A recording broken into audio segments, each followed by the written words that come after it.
Hello YouTube badminton viewers. I have an interesting racket with me today. I'm going to be doing a quick review on. This is the Fleet Z Force 2 Vollet Tant. If I can see if I can get this to focus. I'm sure it wants to focus so closely. There we go. It looks basically exactly like a Yonex Z Force 2, right down to the color and the graphics. I mean, they really nailed the color pretty good, and the design, and everything is basically a Z Force 2 Yonex copy for a fraction of the price. So this racket goes for around $45 US. You can buy this on Amazon, and it translates to about $60 Canadian. So I've actually never heard of Fleet before until my friend sort of pulled this little trick on me where he purchased a Yonex Z Force 2 on sale, and then he purchased one of these through his friend online as well. And then he showed me both of the rackets one day at the club, and he said, "Oh, check these out." I'm like, "Oh, why do you have two of the same racket?" And he's like, no, keep looking." And that's when I noticed the big F, and I said, "Oh, it's a Fleet." What is a Fleet? Well, at first I thought it was a Taiwanese brand, but it actually isn't. It seems like it's a Malaysian brand, run by Chinese Malaysians. And basically they're a budget brand, and they have a slew of badminton rackets and gear and shoe and stuff like that, and it's sold at a much more affordable price than the big three. The big three being Li-Ning, Yonex, and Victor. So I played the other day, and I actually broke the strings on my two main rackets, which is a N90 Li-Ning original and my N9, which are doubles. So my third backup racket was actually my N93, but the string tension on that racket has just decreased so much that I didn't really like using it anymore. And I haven't used that racket so long that I actually de-gripped it and I didn't have a proper grip on it, so I just didn't enjoy using it. It's getting sort of frustrated. I had this racket in my bag because my friend just hasn't picked it up yet. So I decided to give this a go, and I played 3 pretty intense singles matches with this racket. And at first I wasn't expecting to really, I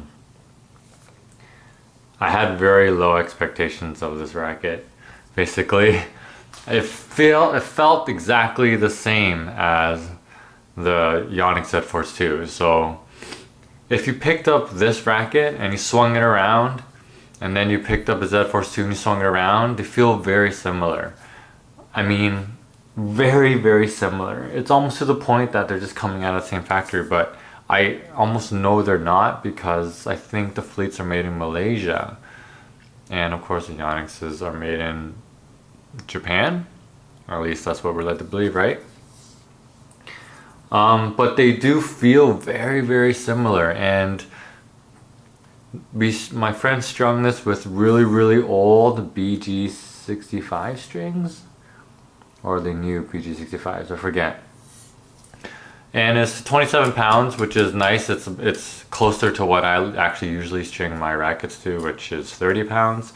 So it actually ended up being a pretty nice racket to use, because it is much more similar to my N90 than my N93 is. I mean, because my N93, just the tension of the string was really deteriorating, and it had a really thin grip. I generally like even this stock Fleet grip, which is not a good grip. Literally, there's 3 games on this grip, and it's already deteriorating. So that's pretty bad.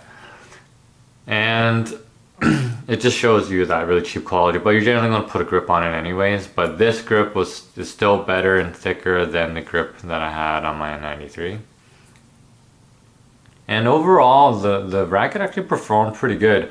When I started getting into the game, I just stopped thinking about the racket. You know, at first I picked it up and I'm like, and I told my friend, I'm gonna use this racket as sort of a joke, and I told him I'm gonna probably suck because I never used it, and I didn't really like the Z Force 2 when I demoed the racket at the club. I just found it too stiff of a racket. I didn't actually like that. I sold my N99 because I felt it was too stiff. But as I played with it, I actually felt that I had some pretty decent control, and because of the stiffness of the shaft and the head heavy design, my smashes were actually very good as well. And plus this is a freshly strung racket.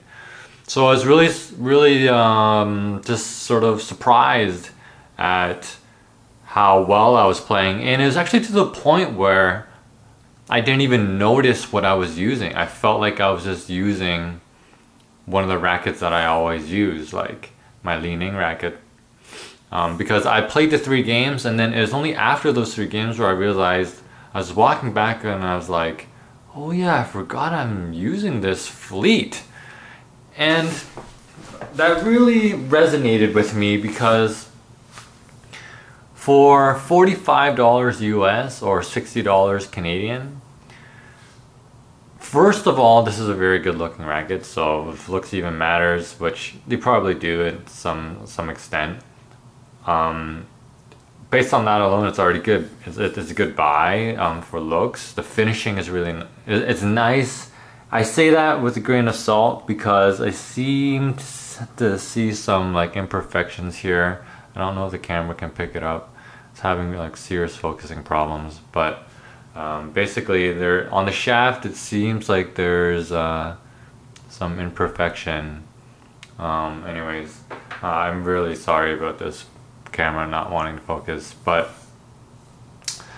and then the way it plays is actually quite nice. It just feels like, I can only say it just feels like a Yonex Z Force 2. It really does feel like a Yonex Z Force 2.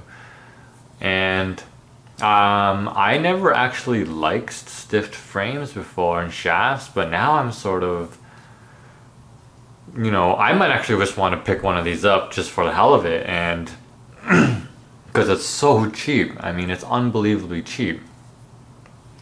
And then just play with it without thinking much of it, and I might just grow to like this racket. And then honestly, I see no reason to spend $150 to $200, $200+ on leaning rackets anymore.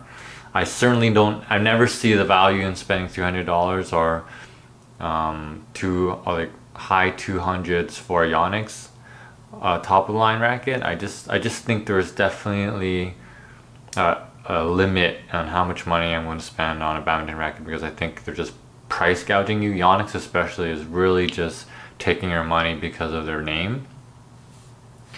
And I never really gave Victor rackets a chance, mainly because I don't know where the retailers are here. I don't know, none of my friends play with a Victor that I like. So my friend, my training partner basically, and friend that I play with the most actually uses a Victor, but it's a very, the balance point is very much closer to the grip. So basically it's not a head heavy racket, and it's very light, and I don't like that at all. So I'm not saying I don't like Victor rackets, but I just don't like the racket he uses. So I never give Victor a chance, and even Victor rackets are expensive. Again, they're one of the top 3. But the Fleet, man, if you have a chance to try out this Fleet racket, or even just if you took a YouTube video's word for it, my word for it, and you blew $45 US or whatever that equivalent, and if you're in Southeast Asia or whatever, you're probably getting this racket for even less. So if you're getting this racket for say $40 US equivalent or less, and then you string it with your favorite string, like a Yonex string or a leaning string or whatever string it is you use, you're literally out so little money. And I'm telling you right now, you're gonna have basically a Z Force, Yonex Z Force 2 equivalent in your bag. And if you want to like use it once in a while, just because you want to use it, you have that option. And for 45 bucks or whatever, plus another maybe $10 for strings,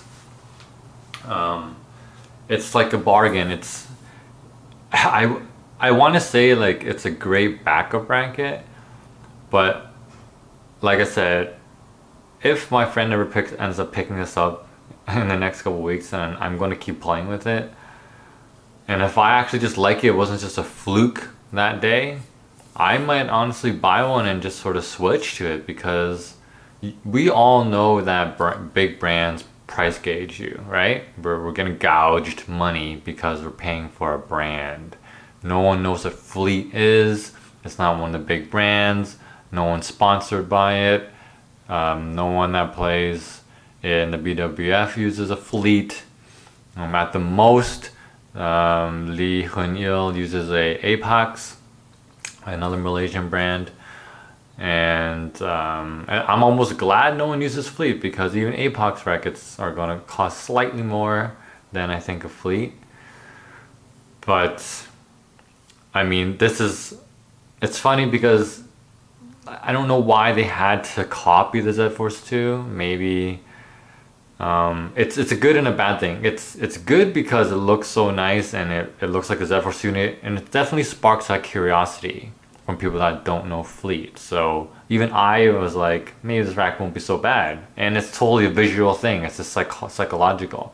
On the other hand, you just feel like, oh, this is just one of those brands that knock off other brands, and they don't actually come up with their own rackets, which is actually far from the truth. Now, the interesting thing is, on the Fleet website, which seems to be updated as because it says copyright up to 2018, this racket's no longer on there. So I'm guessing the Yonex brass, the guys in suits, sent some nasty lawyer letters probably saying they can't actually make this anymore. So I'm curious which racket it is on their product line that is this racket in different paint and different name, because this is the Z Force 2 is no longer on the Fleet website, and or maybe it never was, but it's definitely not there right now. And I'm gonna assume that they kept this design, this weight balance, and this composition of material, except they just renamed it something else. So unfortunately, I don't know what that is. You might be able to find out online, or just email your Fleet distributor, or you just email Fleet directly. Again, this is literally an exact copy of a Yonex Z Force in design, right down to the grommet design. The grommet patterns are identical. The construction, we will never know if it's identical. We will never know, right? If their carbon composite is the same carbon composite as Yonex. We don't know if the tension and the weave balance is going to be the same, but by feel, and I'm sure they have people test, obviously, and they're probably saying, the testers were probably saying you need more weight here, you need more weight there, because they've gotten really, really, really close to the Yonex feel of the racket, to the point where it makes you wonder if this is actually the same people that make the Yonex. It's that close. I found one website online that said that the Yonex has a much heavier head. I don't think so, because I literally picked these up back to back. It might have a little bit heavier, maybe. You're just splitting hairs. Like, the stiffness is definitely almost identical. The stiffness of the shaft feels identical. Is there maybe an extra gram or two on the Yonex on the head? Maybe. But it's almost imperceptible, at least it is to me, and I'm like one of those hypersensitive badminton racket people. Even if, like I said, I like the N93, but just because it had a bad grip on it and the string tension was not to my liking, I just hated using it. So I'm one of those really hypersensitive people when it comes to rackets. Some people aren't. generally those people that aren't hypersensitive rackets have like 3 different type of rackets, totally different balance point, different string tensions, different grips in their bag. I am more of a guy that, honestly, if I have the money, well, I do have the money, but like if I just cared that much, I would have probably 2 of the exact same racket and then 1 more maybe different one, and I'd probably only use those 2 mainly. And if I'm like adventurous enough, I would go try a different type of racket. In fact, that's actually what I want to do. I want to pick up another N90. So I have 2 N90s, but they're really difficult to buy. And then sell my N9 because I don't really care that much about the N9 anymore, and sell the N93 as well. And then maybe I'll just pick up a Fleet as my 3rd racket, you know, and you know, or maybe I'll just pick up a Fleet and forget about the N90 and just, you know, rock a Fleet, because god damn, these things are cheap and they're definitely not that bad. I can't say much when it comes to durability. Like, I've never smacked the ground. I didn't smack the ground with it. I didn't smack anyone else's racket, so I don't know if it'll just shatter. But I mean, like, I used an Adidas racket before and that's what happened. But for like, honestly, just give it a chance. If you can get your hands on one of these for the price, it's just like, why not? And it's really opened up my eyes. It really has. I always knew that badminton rackets they're not technical marvels. They don't cost much to produce. But like, if this is selling for $45 and they're making money, I mean, how much does this actually cost? And then it tells you how much is Yonex making off of their rackets. We're talking about maybe 800% price, basically profit margins per racket. If it's costing them $5 to make a racket and they're selling it for $250, it's pretty insane, right? So I'm not a professional player. I'm not sponsored. If I'm not sponsored, why throw so much money? If I can play just as good with the Fleet, I'm going to use a Fleet. So that is my Fleet Z Force 2 review, and sort of a little bit of background on Fleet, the brand itself. There's so little out there, but it's a Malaysian brand. They seem to be making rackets for quite some time. They made the Z Force 2 copy.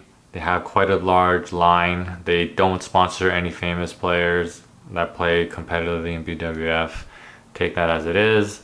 My recommendation, my final conclusion is, again, if you can get this racket, get it. If you've been looking at if you want to get a stiff shaft, head heavy, aggressive, powerful racket like the Z Force 2, just buy one. If you really want to know what this feels like, just go to your Yonex dealer, pick up Z Force 2, swing that around, and then just know that if you trust this video, that a Fleet feels 99% the same, and then buy that for $40. The end. Thank you for watching.